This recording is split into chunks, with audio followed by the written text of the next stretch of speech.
Hey guys, what is up? Welcome to today's video. Today we are going to be doing a ranking of all of the books that I read in 2025. Yes, that's the year we're in. I'm only going to be ranking 77 of them, even though I read 82.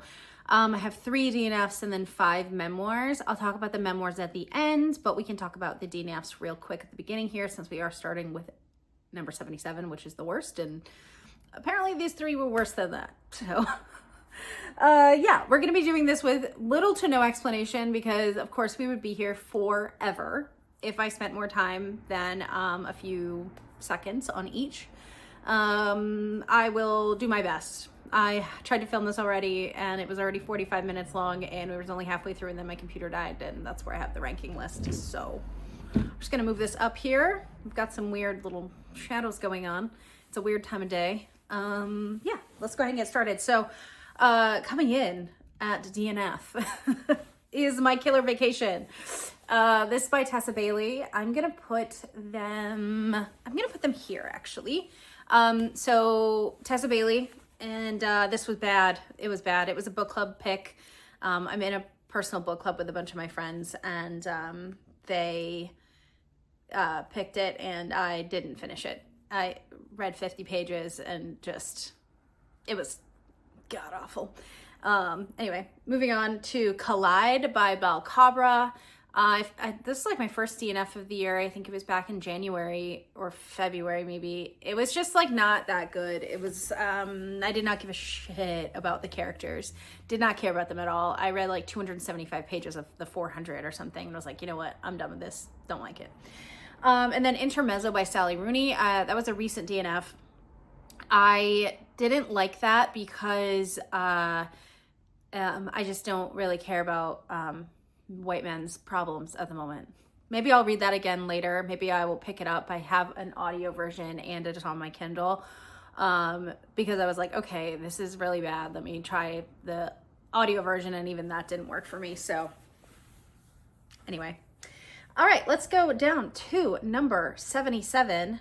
The worst book that I actually finished this year was The Lies of Lena. This was god-awful. I read it very quickly and I couldn't put it down, but there was a description of a character having SA done to them, and then she promptly forgot about it, which, no. Next is Julie Chan is Dead. This book was just weird. It was a book about like a girl's twin who dies and she like takes her place, and it was just really weird. It was like 2 different books in one, and it was terrible. Next, Retreat by Kristen Ritter. Also, obviously I don't have some of these books anymore. I may have gotten rid of them, maybe lent them out. Like some of the higher ranked ones too, I lent them out to other people, so I don't have them at the moment. And then I got rid of some books this year, and I do a lot on my Kindle as well. So Retreat by Kristen Ritter, number 75. This just was predictable and boring and not that good. Sorry, Kristen. Next is Everything She Never Knew by Annette Chavez Macia, or Macias Chavez. I don't have all of the authors written down here, but of course the pictures are on the screen. I just thought that the writing wasn't very good. I liked this book for like the culture references, like the Day of the Dead and stuff like that. It was nice to learn about like that kind of culture, and the story wasn't bad. It was just not good, well written, you know. Next, and this is probably very controversial, but A Witch's Guide to Magical Innkeeping. I did not like this. I thought that it was boring, and I'm not sure if it's just me, but I don't know. I just didn't really feel like these characters were that great. And I went into it thinking it would be like cozy, kind of like an Emily Wilde type of story, and really not really. Next, Piranesi. I can understand why this is going to be considered like a classic fantasy, and people may read this in school because you can interpret it many different ways. I just thought that it was really weird. And usually I like weird, but something about this book just didn't really do it for me, and I don't know, just, you know, meh. Next was The River Has Roots by Amal El Mohtar, I think.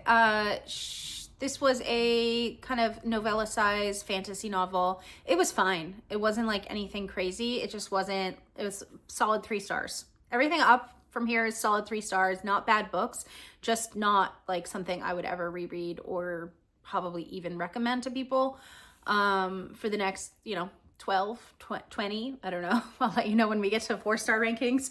But yeah, this is a 3-star. It was just fine. Nothing too crazy. Next, Sidetracked, another novella. This was the second book in the Mind F series. And yeah, it was just fine. It's solid 3 stars. There's 3 more books that I probably will read someday. I just haven't yet. Next is number 69 is It's Not Summer Without You. So this is by Jenny Han. This is the second book in the Summer I Turned Pretty trilogy. I am going to read the third one because I want to watch the show. I had watched the show before. I like the first book a lot better than I like the second book. It's just kind of, it's not really meant for me. But I'll finish it anyway. Next physical book, Happy Place by Emily Henry. This is number 68. Okay, this takes place in my home state in Maine. I'm from Maine. And I don't really feel like it really represented Maine that well. It was like represented Maine through the eyes of tourists, rich tourists. So yeah, that was strikes against it. That's not really Emily Henry's fault, but I just didn't really like the characters. I thought they were boring and annoying and no. Next, The Love of My Afterlife. I liked this slightly better than Happy Place. Mostly because it had like, it knew what it was doing. It was like, I'm a romance book and I'm going to put every romance trope that's ever existed into this one book and then I'm going to tell you about it. And so I gave it points for that, but I also didn't really like the characters and yeah, moving on. Next, Murder by Memory. This is another like novella size. This I gave a 3.3, it looks like. It was, it's about this detective in space and she's trying to solve a murder in space and it was fine. There's a second one. Maybe I'll read it, maybe I won't. If it comes out like on Kindle, like if it's on a Kindle deal, maybe I'll buy it because it is a short book and I thought it was interesting, but it wasn't anything like crazy. And novellas, I usually don't rate them that high unless they're really, really good. But next was the first book in the Zodiac Academy. What is that? Zodiac Academy series. The other's 9 books, I think. I gave this one a 3.3 as well. It is number 65. It was fine. It was like, I read it. I do want to see where the series goes. I'm interested. I've heard that they get really good, but it wasn't like, anything to write home about. Next is Ledge. I think I thought about this book a lot more than I thought that I would since I read it. I haven't read the sequel yet. It's on my TBR for January. First of all, beautiful cover. I love the covers and I love the way these books look.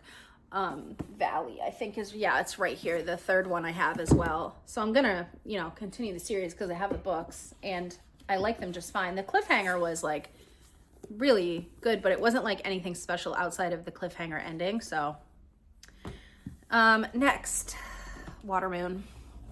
This was such a beautifully written book, but the plot, it just wasn't like anything interesting. I did not like the plot. The plot was not plotting, okay? But it was very beautifully written and I would definitely want to see what else this author comes out with because I loved like the writing in this book. It's very atmospheric, but the plot was just terrible. Also, like the actual book itself is just super beautiful. Like, are you kidding me? I bought this because I thought it was a beautiful book. I wish I liked the content, but that happens sometimes. So next is Lady MacBeth, number 62. So this one was, again, fine. Looks like it's the first 3.5 star that we have got here. So yeah, it was fine. The story was fine. It wasn't like anything insane or crazy. It was like a retelling, so like you kind of already knew what was going to happen. But I like the point of view from Lady Macbeth's point of view, like the story of Macbeth from Lady Macbeth's point of view. And, you know, again, very beautiful book, but it's not like memorable or anything that I am going to read again. Oh, don't fall, don't fall. Next we have Remarkably Bright Creatures. I read this one for my book club as well. I thought that this book was good. I did like the character dynamics and I liked the characters. My favorite character was the octopus. So yeah, I think that tells you something. The characters were a little inconsistent for me to consider this a good book, but it is coming out as a movie, which I will watch it. I would recommend that people read it. I think it was a good book, but it wasn't like, just the inconsistency in the characters just didn't really do it for me. Next, The Dead Romantics by Ashley Poston. This is my second Ashley Poston book. I read 7 Year Slip, which appears way higher on this list. I think top 10. But The Dead Romantics just really fell flat for me. I thought that I would like it, but it was really predictable and I didn't really get the chemistry and the emotion that I felt for the 7 Year Slip as I had with Dead Romantics. So yeah, no. I had that book, but I decluttered it. I gave it away. Next is Katabasis. This is a new release for 2025. Again, a beautiful book. Can you tell why I buy things? Because they're pretty. Yeah, very beautiful book.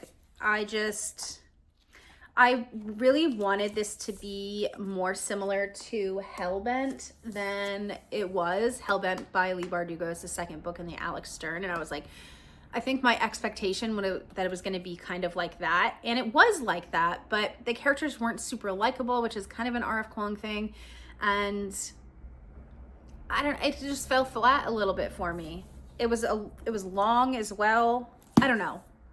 I'm really torn on this one. I feel like I could have given it a little bit of a higher rating, but number 59 on the year.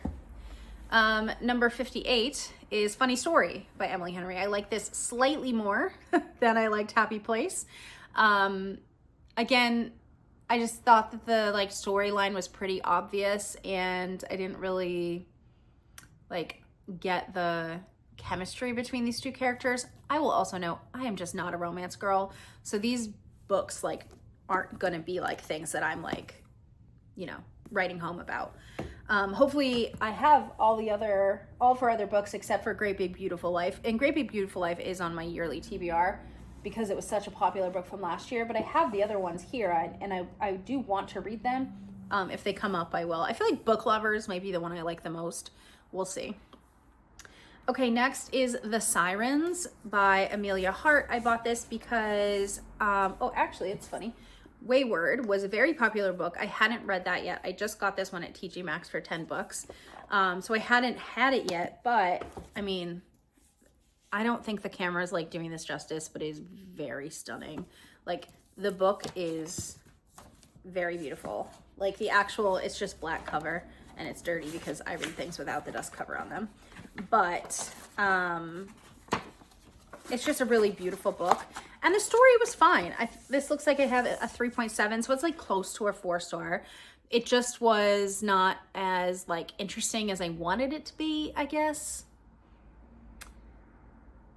There were how do I explain? I don't want to say it tried too hard, but it wasn't, it was good book. It was a good book, but it's not something I would consider see, it's not a book that I would tell other people to read.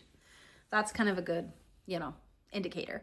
56 was The Hitchhiker's Guide to the Galaxy. This is, again, a smaller book, under 200 pages. This is fine. It was, I was expecting it to be funnier. It is funny, but it wasn't I don't know. I was expecting it to be a little more humorous than it actually is. It's definitely very ironic. I don't think I'll continue this series, but I'm glad that I read it. It was on my 25 and 25 because I'd never read it before, and it's kind of like a fantasy classic or science fiction classic. Next is The Paradise Problem by Christina Lauren. Again, I'm just not a romance girl, but this one was fun because it was about rich people and I read it while I was on vacation. You can see it actually got pretty damaged because I had it like in the pool and it got wet a few times and you know, whatever. That's what books are for.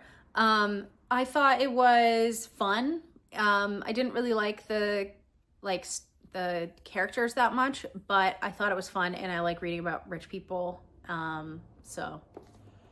And she had pink hair. I don't really understand that part. I felt like the pink hair was like to make her quirky and it just really didn't work for me. Next is First Lie Wins by Ashley Elston. I read this in the very beginning of the year. I remember being disappointed by the ending, but otherwise I did like the book. I think it's about a girl who like is involved in crime and she like, I can't really remember, I'll be honest, but apparently I gave it a 3.75. That's not great. Yeah, I don't really remember a lot about this book, but I do remember that I liked it, but it wasn't like anything amazing. Next we have Onyx Storm by Rebecca Yarros. This is the third book in the Fourth Wing series. Is it called the Fourth Wing series or is it called something else? I can't remember. I can't remember if this is called something else or not, but I think it is. Anyway, there was a cop going by, so that was probably really loud, but I didn't like this as much as I liked Fourth Wing and Iron Flame. I think that's pretty normal. It was definitely like kind of a filler book. I did not like the ending, so we'll see how that goes. I know that's like a very like contentious thing. If some people really like the ending and some people didn't. I personally, not a huge fan. But we'll see. And I really wish that this had a glossary of characters and like their abilities because there's so many characters. And I'm at the ending, I was like, wait, how did that happen? Because they can do what, you know? So, next is Children of Fallen Gods. This is the second book in the, War of Lost Hearts trilogy. I haven't read the third one yet, but the first one I read in 2024. I thought it was good. There was like a lot of different things that happened in this book. 3.8. Nothing like, I wish that I liked this better than I did. So yeah. Next is One Dark Window, which is the first book in the Shepherd King duology by Rachel Gillig. This one, again, I thought it was good. It was a good start to the duology. The second one definitely ranks higher for me. It was interesting. I like the magic system. But again, it wasn't like anything crazy. Blood of Hercules. This is a fun one. I had a great time reading this. It's about like a girl who realizes that she is the blood of Hercules or whatever. And I mean, it's not a spoiler, it's in the title, but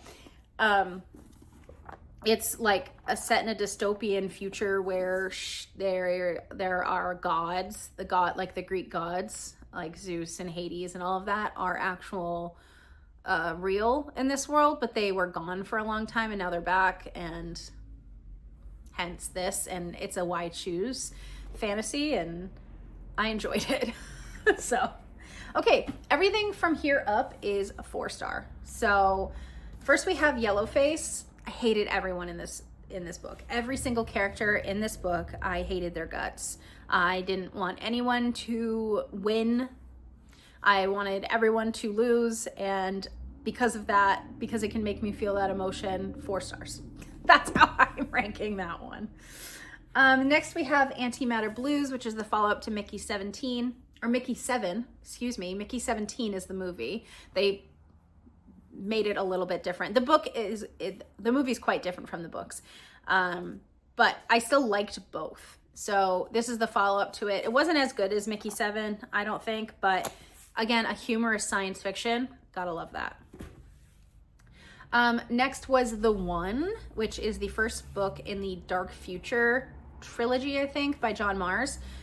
This is a dystopian set in the near future where you can like send your DNA into this company and they tell you who the one is. And you find them and whatever from that, and it kind of follows 5 people who in this world and what happens to them after. I thought it was really good, lots of twists and turns, stuff I didn't expect, so it was pretty good. And then we have the Two Twisted Crowns, which is the second book in the Shepherd's King duology. I thought it was a good ending. 4 stars, good duology. I would probably read it again, to be honest, which means it probably would rank a little bit higher in my mind, but I also didn't really go through this. I kind of just went off my ranking. Each time I finish a book, I just put it in this ranking, and I like calculate the stars and then put it in here. So who knows how this is. Next we have The Wedding People by Alison Esbach. So this is number 45, and we're on 4 stars, which means most of the books that I read this year I did like. This one was a trigger warning thing. So it was like a woman who got divorced during COVID, and her husband left her for someone else, and then she goes to this place in Rhode Island with the intention of unaliving herself, and the woman there is getting married and is like, you can't because I'm selfish, and it follows their story. I thought it was pretty good. Next is Annie Bot. This was another like kind of novella size, under 200 pages. It is about a robot who is given like sentient, so she's like a companion robot, again a dystopian kind of future type thing. It's a very feminist book, and I thought that it was good. It took a interesting look at like abuse in relationships. Next was another fun book that I read. This is The Rose Bargain by Sasha Payton Smith. I am excited for the next one to come out. I thought this was fun. It was like Bridgerton, Faye Bridgerton kind of, and it's a romantasy. I think it's a YA romantasy. Oh, excuse me. I thought this was just fun. I liked it. It was like, so the premise is that if the Wars of the Roses was won by neither side, the War of the Roses in the UK, and it was a Fae queen who won, but it's set in like more Victorian times, so still the past, but quite a few years after that. She's like an immortal Fae, so also beautiful, love, stunning. So I thought it was really fun. I would totally recommend if you're looking for like a good time. Great, very fun. Next we have The Summer I Turned Pretty. I gave it 4 stars. It's probably generous, but it was like what I needed at the time. I like really just needed a book that would distract me and like get me out of a slump a little bit, and it totally did. I read it quickly and I thought it was fun. But thinking about it now, I probably wouldn't read it again. Next is Conform by Ariel Sullivan. Another, I think this would be considered like new adult. I don't know if it's YA. I don't know if it's adult. There's one spicy scene, but it's very quick. I think. I only remember one. I read it kind of recently too. But it was just like it was good. It was a dystopian, and it's set like in a class system. And it's like a very, common like rebellion trying to take down whatever. And it's a love triangle, and I love a love triangle. So I thought this was good. It was fun. I mean, yeah, it was fun. It's also like a rags to riches type thing. I love those stories, and that had those elements to it. Next is Normal People by Sally Rooney. I liked this way more than Intermezzo, even though it is about white people and their problems. It's about 2 people who keep finding themselves in each other's lives, and what happens when that happens. It's just like a story about people. And sometimes I'm into those stories, and this wasn't ridiculously long, so love that. Next is All of the Colors of the Dark by Chris Whitaker. I read this one on my Kindle. Very long book, but very worth it. I thought this was it was like a mystery thriller set throughout many years of these people's lives. It starts when a child is kidnapped, and then it's like the friend can't let go, and just like it follows those people's lives throughout history, throughout like into their 20s, maybe even 30s. And I thought it was really good, really well done. I can't remember a ton about the book because I read it over a year ago now. No, I think I read it like February of last year, so almost a year ago, but I would recommend it. It's long, but it was worth it. Next is The Sundown Motel by Simone St. James. This book was a horror. I guess it's paranormal horror. It's like a ghost story. And I like the dual timelines in this, and I like the mystery in this, and it did surprise me at the end. It's funny because I don't read a lot of horror, but the friends, so this was a book club book, and the people who read it, who do read a lot of horror, did not like it. So I thought it was good, but if you like horror, maybe you won't, but I did. Next we've got number 37, Red Queen by Victoria Aveyard. Again, just a YA love triangle dystopian fantasy. It's like Red Rising meets, it's like female Red Rising, kind of, but I thought it was good. Next we have got Exit Strategy. So this is I believe this was the fourth novella in the Murderbot Diaries series. I really like the Murderbot Diaries. Again, humorous science fiction. Give it to me all day. Love it. I think they're really funny, and there's another one that even ranks higher than that. Next is Six of Crows at number 35. I gave this 4.05 stars, apparently. My ranking is real fun. But I was expecting a lot because I really like the Shadow and Bone trilogy, and I really like the Alex Stern books. So I was expecting a lot. This was it was different than I was expecting. I know people love this, and I thought it was good. A lot of found family. But it wasn't like anything like crazy, and I haven't like rushed to read the next one, although the cliffhanger was really good in this. So I will read the next one. I just haven't yet. Next is By Any Other Name by Jodi Picoult. This took me like 2.5 months to read. It's kind of thick. It's like 400 something pages. Yeah, it's like a little over 500 if you read like all the stuff at the end, like the author's note, and there's like a, proof that maybe Shakespeare didn't write his own plays. But this is my first Jodi Picoult in a long time. The last one I read was My Sister's Keeper, and I remember crying on the train reading that back like in my 20s. So yeah, I thought this was good. It was a good book. I just was never like in the mood for it. And it also follows like a dual timeline, which I loved. This one suffered a little bit of me wanting to only be in one timeline and not the other. Personally, I like the back timeline, back like in Shakespearean times, than this one. But then the frontwards facing one, I found that character a little annoying. But it was still a good book. Next is Tress of the Emerald Sea. This is my first Brandon Sanderson book. It's a standalone. I can't remember how and why I got this. I think I bought it because it was really pretty. And I hadn't read any Brandon Sanderson before. I have Mistborn that I still haven't read. Oh, right here, you can see it. And I will read that at some point, but I wanted to try out a standalone at some point, and I thought this was like a cute, fun time. It was good. It was like a girl becomes a pirate to try to save her friend. And I love the world too. The world was really cool. They had like spores for the ocean instead of water. It was like all these spores that if you touch them, you like die. Okay, next we have The Night and the Moth by Rachel Gillick. I thought this was great. I love how she has like very interesting magic systems, and it's something different, even if the plot is a little bit, showy, and not showy, but it's kind of like the same as most other plots for romantasy. Again, very beautiful end pages. I like beautiful books. I pre-ordered this, so I didn't know what it was going to look like, but it is a beautiful cover. Really pretty. But yeah, I thought this was good. I am definitely interested to see the next one comes out, I think in May, and I'm definitely going to read it when it comes out. Great start to a new duology from Rachel Gillick.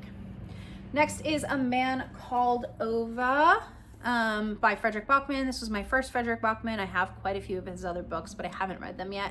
And I definitely want to. I feel like it's something. Oh yeah, there's a couple of quotes in here that I thought were really good. This was also a book club book. And yeah, I gave it 4.1.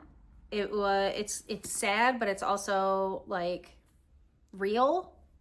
Frederick Bachman is a really good writer. I'm sure you guys all know that already. Next was the second book in the Emily Wilde's Map of the Other Lands trilogy. I did finish the trilogy this year. The other one rates a little bit higher. I'm very sad that I'm like done reading Emily and Wendell's stories. It's just, they're such fun, cozy books. This is like what I was hoping that Witch's Guide to Magical Innkeeping would be like, but it really wasn't. So I really like these books though. Okay. The Art of Catching Feelings. Yeah, I give this 4 stars. I was very surprised that I liked this book. I bought it because I love baseball and it's obviously a baseball romance, but it had actual baseball stats in there, which was really cool, and they were done correctly. And I thought the story was really interesting, and it was about adults and not like teenagers. And I thought this was a very fun one. If you like romance, but you're like, you know, maybe not into most romances. I don't know. I just thought this was good. It was like between a reporter and a baseball player. And I connected with the character mostly because I like to think that it's one of my favorite players, you know, but even though it's definitely not. I thought it was a good book. Next is the final book in the Artifacts of Uranus Quartet by Nisha Tooley. I finally finished this. Yay! I actually reread the first 3 this year, and they're coming up. I thought this was good. This was a good, solid ending to the quartet. It was satisfying. It was kind of exactly what I wanted. It was very long, but it wasn't like anything mind-blowing or incredible.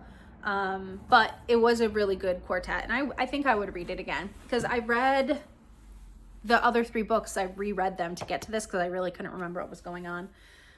Next is Heartless Hunter by Kristen Cicerelli. I haven't read the second one yet, but I will.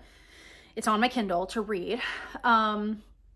This is a witch and a witch hunter romantasy, and I like the ending to this book, and I'm definitely interested to read the next one. I think I gave it 4.2. Good book. Good story.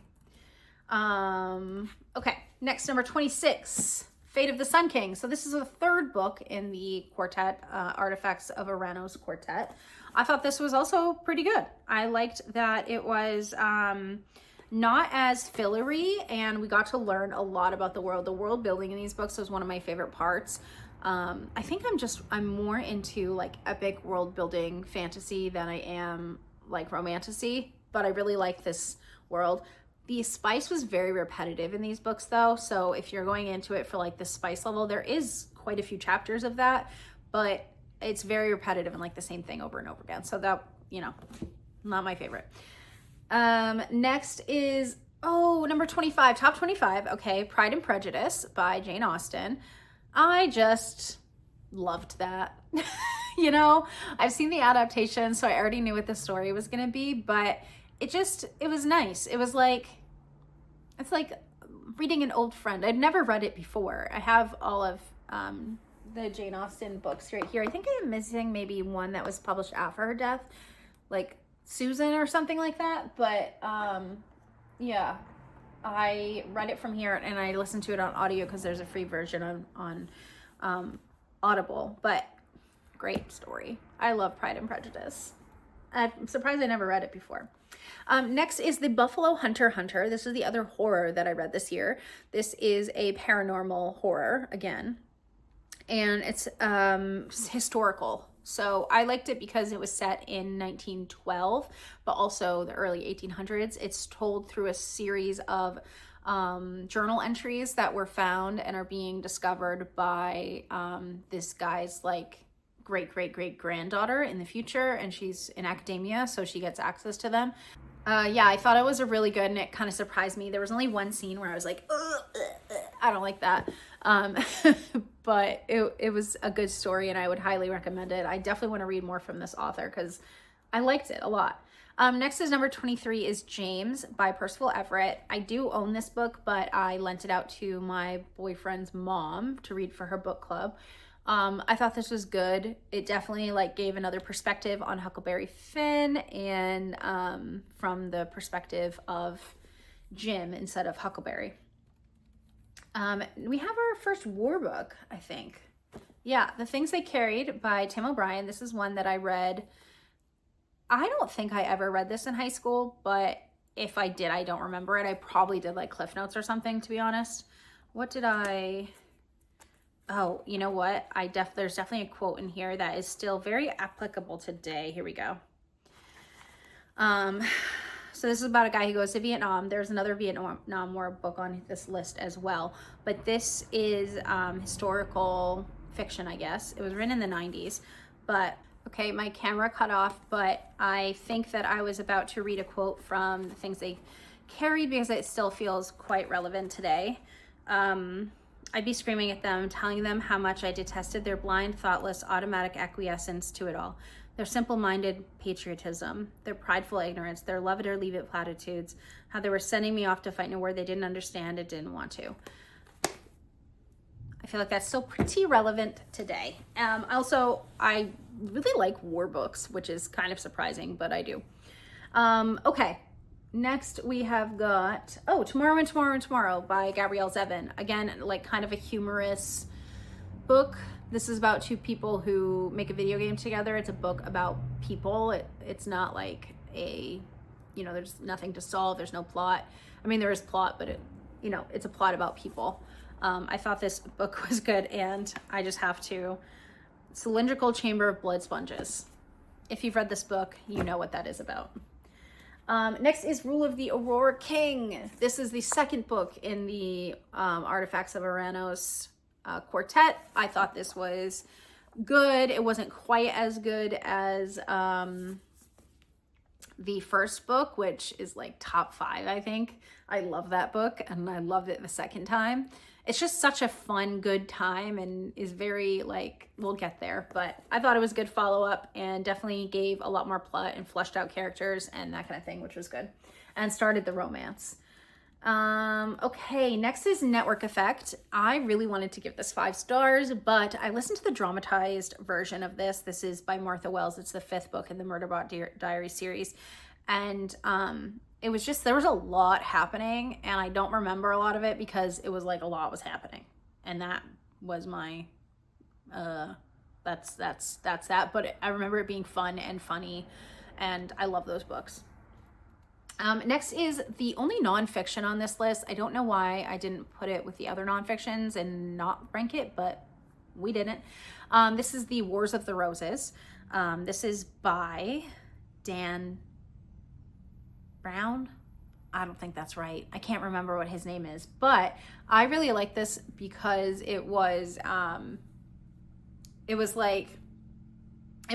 history, so it was the history of it, but the way the guy told it, it was like it was a story, and I really like that style of writing, and I love history, and it was really long, but it was really worth it, and yeah, I would recommend it if you like history and like war and that kind of stuff. Not that I like war, but you know what I mean. Next is kind of surprising to me, but A Court of Thorns and Roses, number 17. I gave this 4.5 stars. Everything up from Network Effect up is 4.5 stars up. So these, you can consider these like my favorite reads of the year. I was surprised at how much I liked this. I just thought it was fun. I thought I wasn't gonna like it because I can sometimes think that I'm like pretentious or whatever, but I thought it was really good, and the books get better. Yay, I'm excited. Okay, next we have The Names. This was a literary fiction. It has trigger warnings, so definitely check that before you read them for domestic violence and abuse, but also I think alcoholism. There's definitely some other stuff going on in here, but I thought this was really well done, and so basically it's like a woman decides to name her son, and it follows the kid's life if he had 3 different names every 7 years.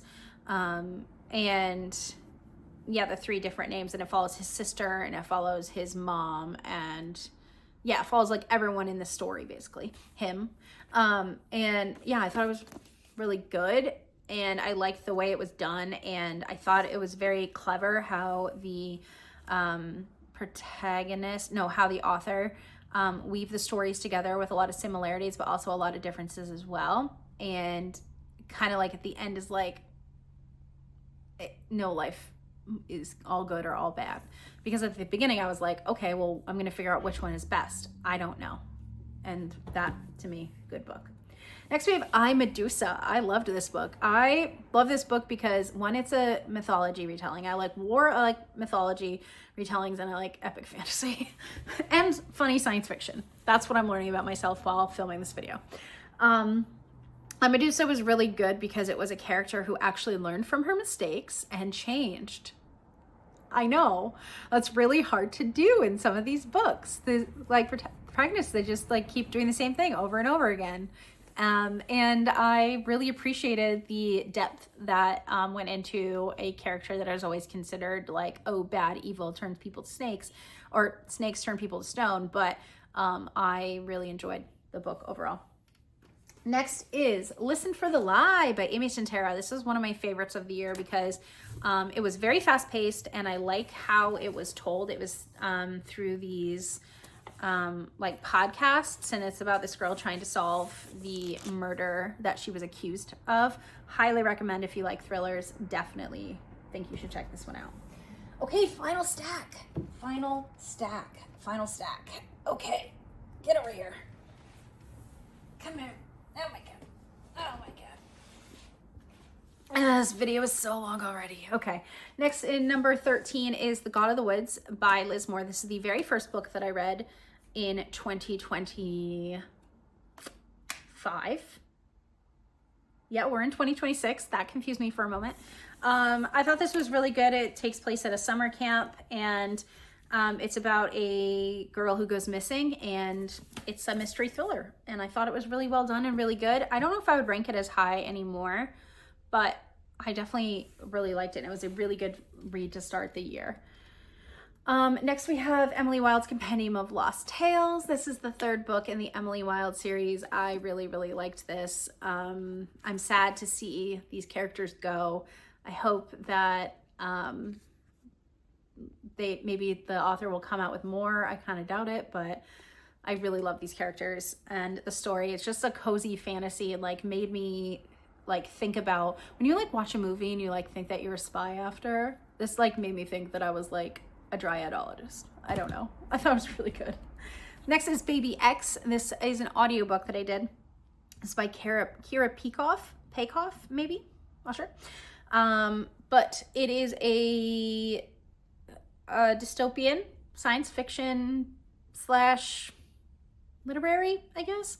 It's like a mystery, and it's set in a future where people's DNA can be spliced to be either like male or female, and they can like make babies in test tubes, and then, you know, they do it that way instead of the old-fashioned way.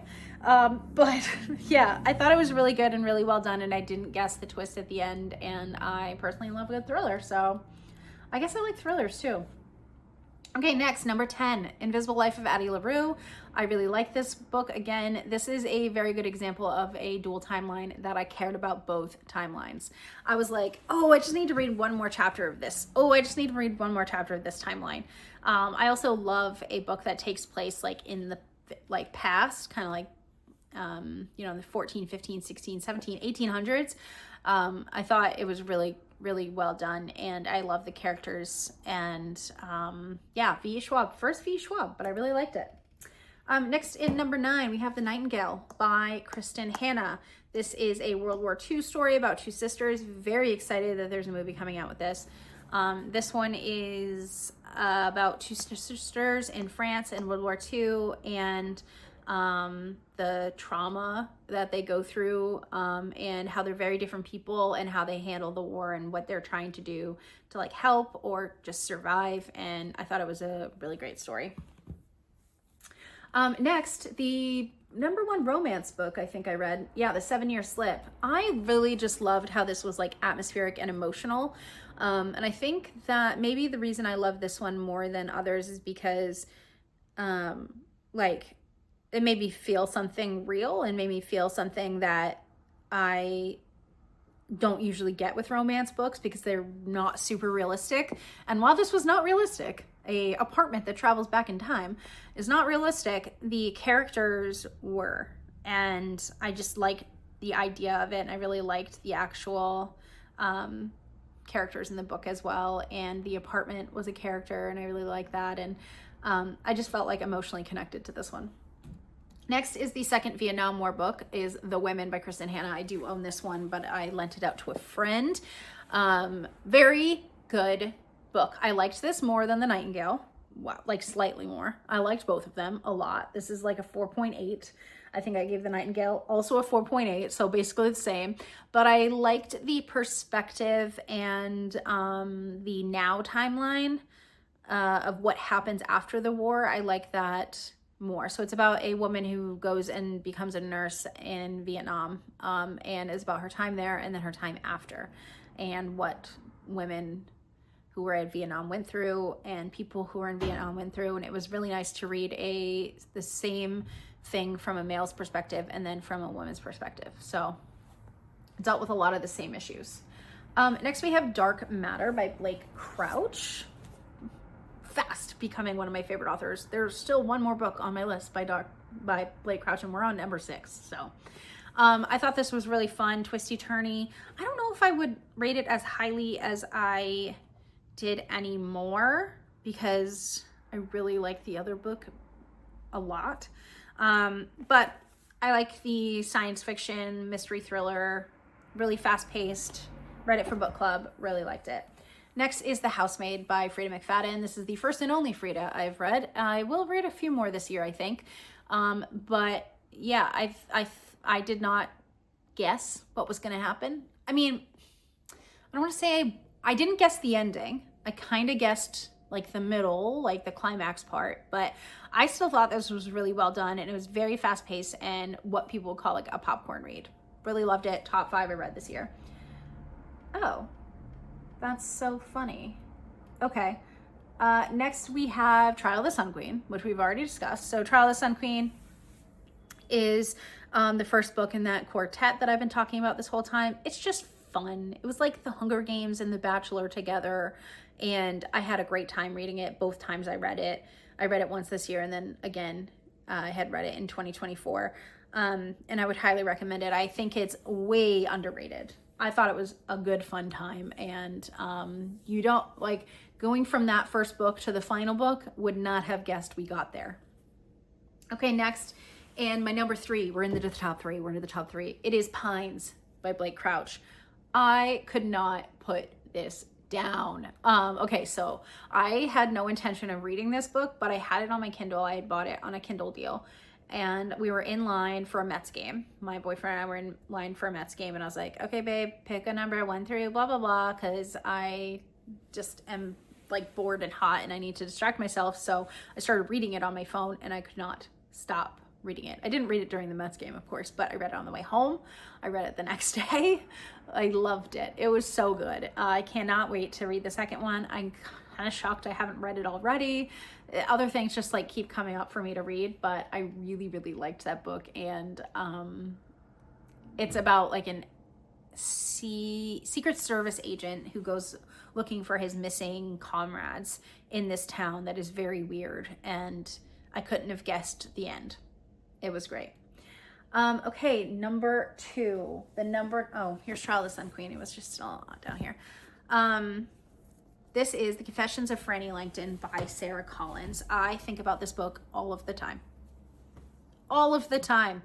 I had never heard of this book. I got it as an ARC this year, but it released in 2019. It was like a blind date with a book type thing.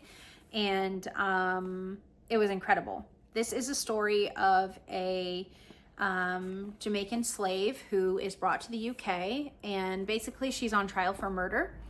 And you don't know if she did it or not through the whole thing, but it's not really about that. It's about everything that she's endured since her birth to when she was jailed for this murder.